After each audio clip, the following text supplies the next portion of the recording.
ഒരു തവണ തലശ്ശേരി നായനാരുടെ ഒരു ഉപതെരഞ്ഞെടുപ്പിന് പോയപ്പോൾ എനിക്ക് ഹൃദയസ്പർശിയായ ഒരു അനുഭവം ഉണ്ടായി. ഞാനന്ന് MLA ഒന്നും ആയിട്ടില്ല. മഹിളാ അസോസിയേഷന്റെ ഭാഗമായിട്ട് വനിതാ സ്ക്വാഡിന്റെ ഭാഗമായി വീട് കയറാൻ പോയതാണ്. ഒരു വീട്ടിന്റെ അടുത്തെത്തിയപ്പോൾ കൂടെയുള്ള തലശ്ശേരിക്കാരായിട്ടുള്ള സഹോദരിമാർ പറഞ്ഞു, അവിടെ കയറേണ്ട ടീച്ചർ. എന്താ, അത് നല്ല ലീഗിന്റെ കുടുംബ, നമുക്ക് വോട്ട് ചെയ്യൂല, കയറിയിട്ട് ഒരു കാര്യവും ഇല്ല, വെറുതെ സമയം കളയണ്ട. ഞാൻ പറഞ്ഞു, അതല്ലല്ലോ, നമുക്ക് ആരെയും കണ്ടുകൂടാത്തത്, അവിടെ കയറാം. ഞാൻ ആ വീട്ടിൽ കയറി.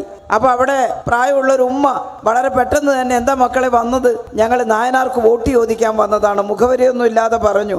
അയ്യോ ഇരിക്കൂ. അവിടെ ഇരുത്തി നാരങ്ങ വെള്ളമൊക്കെ കലക്കി കൊണ്ടു തന്നു കുടിക്കാൻ. എന്നിട്ട് അപ്പോൾ ഞാൻ പറഞ്ഞു, ഉമ്മ, നിങ്ങൾ സാധാരണ ഈ കത്തിക്ക് വോട്ട് ചെയ്യാറില്ല എന്നുള്ളത് അറിയാം, അരിവാൾ ചുറ്റിക നക്ഷത്രത്തിന്, പക്ഷെ ഇക്കുറി ഞങ്ങളുടെ നായനാർക്കൊരു വോട്ട് തന്നുകൂടെ?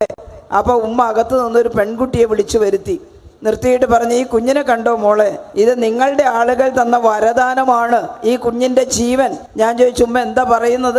1970കളിലെ തലശ്ശേരി ലഹളക്കാലത്ത് RSSകാർ അവിടുത്തെ മുസ്ലിം വീടുകളിൽ പാഞ്ഞു കയറി ആക്രമിക്കുന്ന സമയത്ത് CITU അതുപോലെ AKGയുടെ ആഹ്വാനം അനുസരിച്ച് കമ്മ്യൂണിസ്റ്റ് പാർട്ടിയുടെ പ്രവർത്തകർ അവരുടെ പിന്നാലെ ഓടി അവരെ ഓടിച്ചു വിട്ട് വീടുകളെ രക്ഷിക്കാൻ പുറപ്പെട്ടതായിരുന്നു. ഈ വീട്ടിലെത്തിയപ്പോൾ, അന്ന് ഇത്ര വലിയ വീടല്ല, ചെറിയ വീടാണ്. അവിടെ എത്തിയപ്പോൾ മുറ്റത്ത് തെങ്ങ് തുറന്നിട്ട് അതിൽ ചവറിട്ടിട്ടുണ്ട്. ആ ചവറിലൊരു കുഞ്ഞ് വീണ് കിടക്കുന്നു, ഒരു കുഞ്ഞു വാവ. അവർ ഈ കുഞ്ഞിനെ എടുത്തു നോക്കുമ്പോൾ ഈ ഉമ്മറത്തിരുന്ന് കുഞ്ഞിന് മുല കൊടുക്കുന്ന സമയത്താണ് ഈ ആളുകൾ, അക്രമികൾ ഓടിക്കയറി വന്നത്. അവർ ഈ കുഞ്ഞിനെ പറിച്ചെടുത്തിട്ട് മുറ്റത്തേക്ക് വലിച്ചെറിഞ്ഞു. ഉമ്മ പേടിച്ചകത്ത് കയറി കതകടച്ചു. ഈ കുഞ്ഞവിടെ ബോധം നശിച്ച് കിടക്കുക, പരുക്കൊന്നും പറ്റിയിട്ടില്ല ഈ ചവറിലായതുകൊണ്ട്. പക്ഷെ ഉമ്മയോട് വാതിൽ തുറക്കാൻ പറഞ്ഞാൽ തുറക്കില്ല. അവരുടെ ശബ്ദം അടഞ്ഞുപോയി. ഉച്ചത്തിലൊന്ന് കരയാൻ പോലും ഭയന്നിട്ട് അവർക്ക് കഴിഞ്ഞില്ല.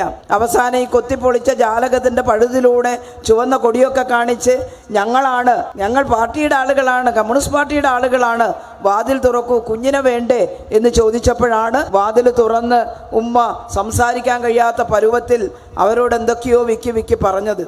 ആ കുഞ്ഞാണ് ഈ നിൽക്കുന്ന കുട്ടിയെന്ന് അവർ പറഞ്ഞു. അപ്പോൾ അവർ പറഞ്ഞു, അന്ന് മുതൽ നിങ്ങൾക്കറിയില്ല, ഇവിടെ ആരും വന്ന് വോട്ട് ചോദിക്കാറില്ല, പക്ഷേ ഞങ്ങൾ ഇടതുപക്ഷത്തിനാണ് അതിനുശേഷം വോട്ട് ചെയ്യാറ്. നോക്കി, ഈ അനുഭവം എല്ലാ വീട്ടിലും ഉണ്ടാവണമെന്നില്ല, പക്ഷേ അതൊരു വലിയ അനുഭവം തന്നെയാണ്. അതാണ് ഇടതുപക്ഷം.